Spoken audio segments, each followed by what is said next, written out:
All right. So, as always, I want to give all praises to the Most High God, Yahweh, and I do so by Hashem and Mashiach Yahweh Shai. That's in the name of who the world calls Jesus Christ. It's your brother, World Dog Azan. Soldier Yabashon. And we're going to just go into a topic, just a quick breakdown, Lord willing, through the Spirit, of the 70 weeks in the book of Daniel, right? Daniel chapter 9. It's really a breakdown that even certain Christian scholars would hold to. So it's not just a so-called one West doctrine, but it's by and large, been used by different scholars.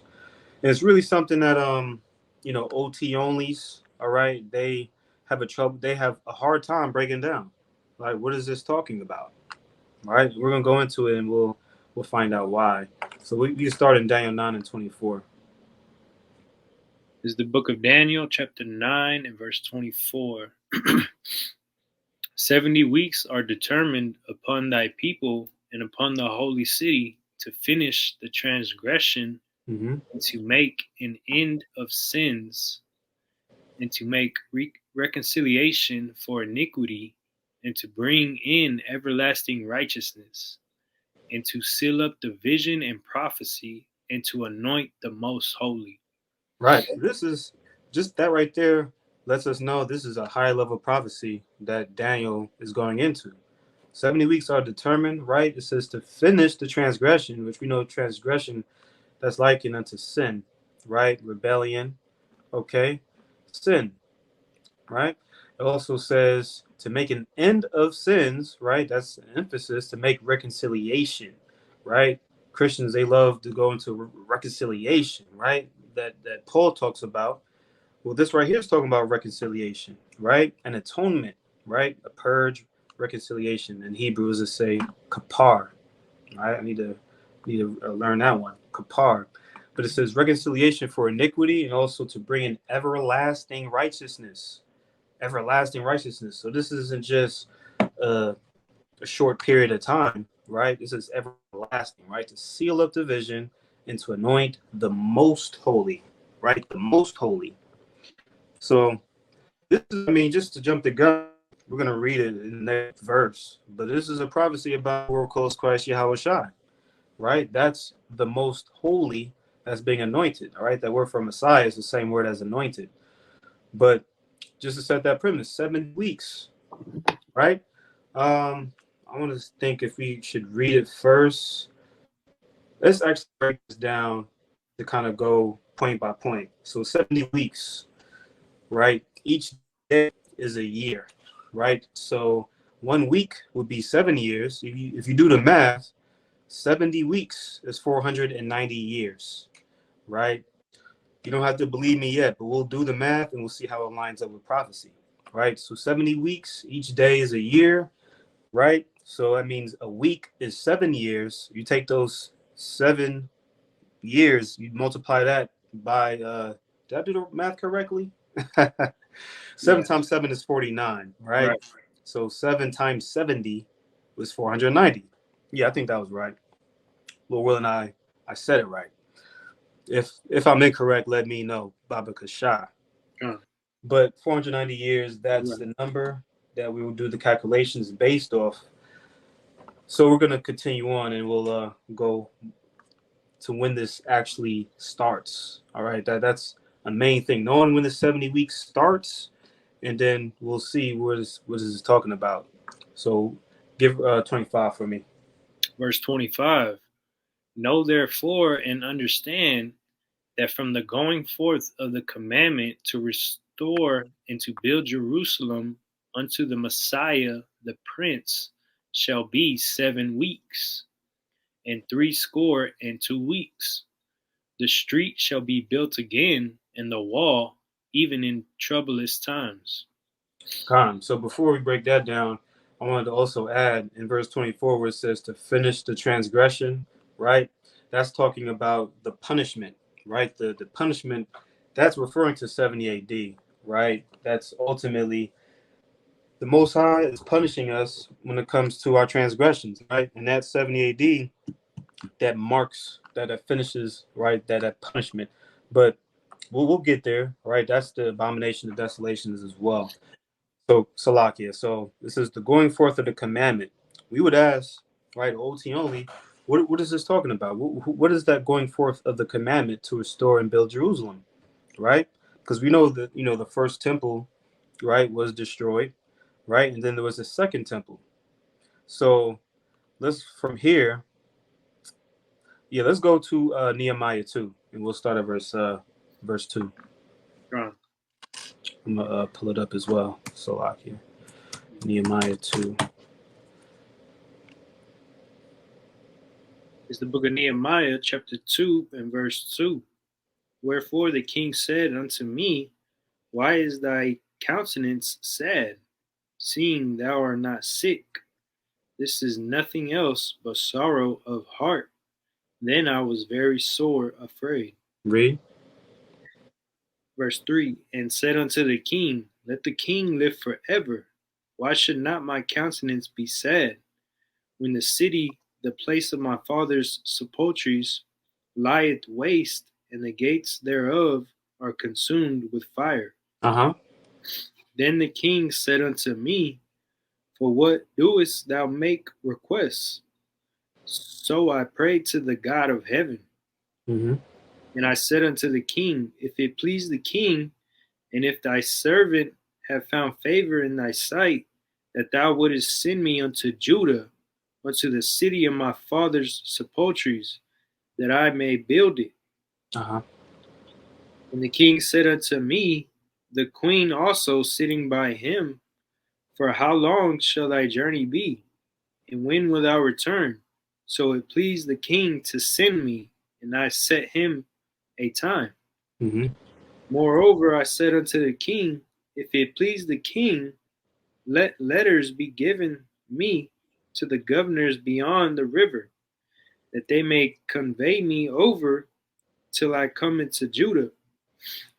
And a letter unto Asaph, the keeper of the king's forest, that he may give me timber to make beams for the gates of the palace which appertain to the house, and for the wall of the city, and for the house that I shall enter into. Mm-hmm.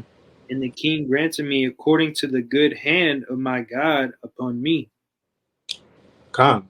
So this account, what we just read, is that going forth of the commandment in Daniel, the 9th chapter, right? In verse 25. And we could get, certain, I guess, what's it called? Non-biblical sources, right? Just for lack of a better word. What they call it, extra biblical. This is one website, right? jw.org, let me just read the part, or actually have you read it. Let me see. So Artaxerxes, just to add what we just read, that king, right? In Nehemiah, that's talking about Artaxerxes, right? So what I'm going to do, we'll see. If you, for me, read this highlighted portion for me. God says, During the 20th year of his reign, 455 BC, Artaxerxes Longimanus, did I say that? That's close enough. Granted permission to Nehemiah to return to Jerusalem to rebuild the walls and gates of the city. Mm-hmm. Because this is referred to at Daniel 9 and 25 as relating to the time of the promised coming of the Messiah, the date of Artaxerxes' 20th year is very important.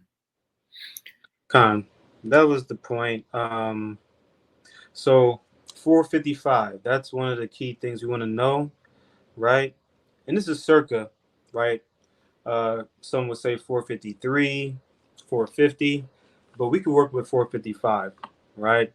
So understanding that, this is the going forth of the commandment to restore and build Jerusalem to the Messiah the Prince shall be 7 weeks and 62 weeks. So you do the math, that's 69 weeks, right? 60, right? You add 2, plus 7, so you got 69 weeks. You times that by 7, and what do you get? Let me actually get a calculator. I'll get all these spam calls. So 69 weeks. I could have probably did on my on the computer. That would probably been better, right? Since I'm sharing the screen. We're gonna learn together. So 69 times 7. So that's 483, right? 483. So you add 483, right? This is 455 BC, right? Where's my calculator at? So 483, you minus 455, that's 28, right? So 28 AD, circa, what happened around that time, right? Of course, what? They would say Christ was crucified around 33 AD. So give or take 5 years, all right? This is pinpoint letting us know what's going on. It says, again, the going forth of the commandment to restore and build Jerusalem to a Messiah, the Prince, shall be 7 weeks, 62 weeks, and the streets shall be built again, and the wall even in troublous times. So let's get verse 26. Back in Daniel chapter 9, verse 26. And after 62 weeks shall Messiah be cut off, but not for himself. And the people of the prince that shall come shall destroy the city and the sanctuary. And the end thereof shall be with a flood, and unto the end of the war desolations are determined. Mm-hmm. And we know those desolations, that's talking about 70 AD. But let's just break it down. It says after 62 weeks, right? So that's 62 weeks, shall Messiah be cut off. It says, but not for himself and the people of the prince that shall come to destroy the city and the sanctuary. So we would ask these OT only brothers, who's the Messiah here? You know, that's a big question, a major question that they have to understand or break it down. If it's not, the New Testament, who the world calls Jesus Christ, real name Yahushua, then who is it? Right? They would say it's Judas Maccabees. Well, how does that work? Well, let's just, substitute Messiah for Judas Maccabees and see if that fits. Right? The people of the prince. Who's that prince? Right? Well, we would say the prince is Titus Vespasian, right? But what would they say? You know what I'm saying? It says the end thereof shall be with a flood. So yeah, again, that's talking about 70 AD. We could end off in verse 27, and then we'll kind of close out with any points I might have missed. Verse 27, and he shall confirm the covenant with many for 1 week, and in the midst of the week he shall cause the sacrifice and the oblation to cease, and for the overspreading of abominations he shall make it desolate, even until the consummation, and that determined shall be poured upon the desolate. So this is another prophecy we would use today, right? A lot of these Christians, that's one of the first things they would argue. Are you guys, y'all not keeping sacrifices? So how are you keeping the law? You're not offering sacrifices. Well, this is a prophecy that tells us that we're not going to be able to, right? It says, in the midst of the week, he shall cause the sacrifice and the oblation to cease. So again, that week, we know a day would be a year based off of this particular prophecy, right? Because in different prophecies, a day could be 1,000 years, right? A day could be a literal day. But in this particular understanding, the only way for this to work and fit within, right, the hermeneutics of the Bible, that 1 week, right, that would be 7 years. So that 7 years, right, would be the first Jewish Roman war, right, according to Google. This was between 66 and 74 CE. So what is that? 7-8 years?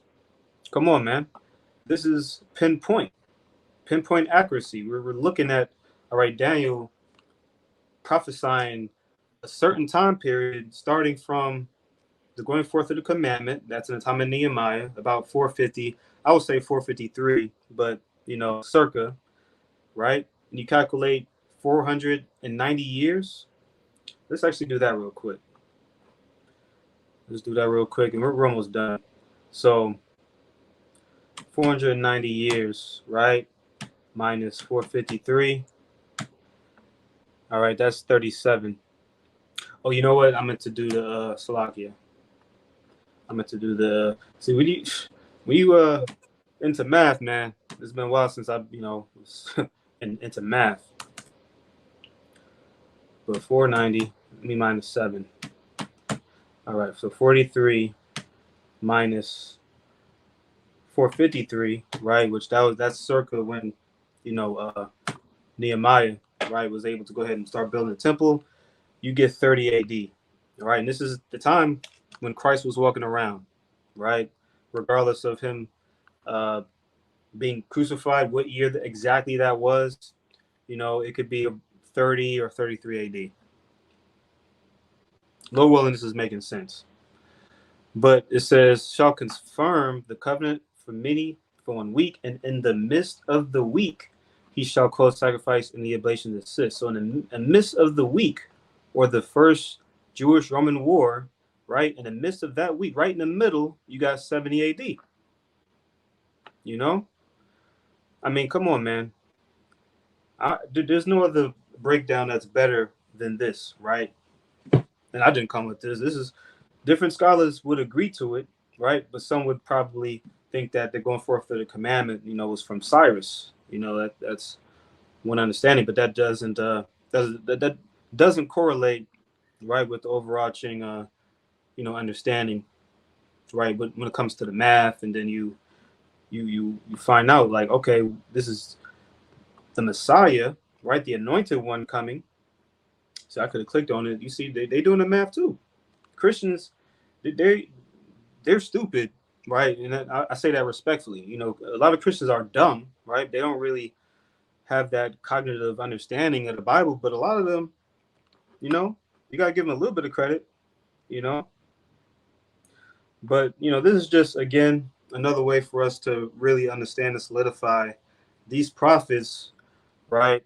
This is how we understand, right? This thing is real. This thing isn't just fiction, right? Different books, different authors, right? Because, each book of the Bible has different, authors, if you will. And it's all in perfect harmony, I believe that overall, that was the point. Lord willing, I didn't misspeak too much. A lot of times, things can get confused when you start talking math. But, overall, just understand each day is a year. You do the calculations, and you'll come up with the same conclusion, man. That this is a prophecy about who the world calls Christ Yahushua. Nobody else. Nobody else is the most holy that's being anointed. Nobody else is even qualified to finish the transgression, to make an end of sins. That can't be. I heard someone say that might be King David. That don't even make sense. I'm prepared to say King David wasn't even walking around at the time, but I'm not even going to misspeak. But we could deal with that. If someone wants to argue, hey man, let's see if this is King David. How does that work? You see what I'm saying? You had anything to add? Khan, to bring an everlasting righteousness. So this, hey man, this is something that we have to look forward to, man. Right? We're not in the kingdom right now, right? We're still out here, Lord willing, right? Hoping that we have our sins covered. Judas Maccabees didn't do it, and as righteous or perfect someone could say King David was, he did not do that. Right? He wasn't the person. Let me actually read down. It says, the Messiah shall be cut off, but not for himself, and the people of the prince shall come. People of the prince that shall come shall destroy the city and sanctuary. So how does that correlate? I'm ready to hear someone else. I'm not gonna make their argument for us, but come on, man. it could be none other than Yahweh Shai Mashiach, man. But where we at on time? Oh yeah, see, 20 minutes. That's the golden number. But Lord willing, it was edifying with that. All praises to the Most High Yahweh in the name of His only begotten Son Yahweh Shai. Shalom. So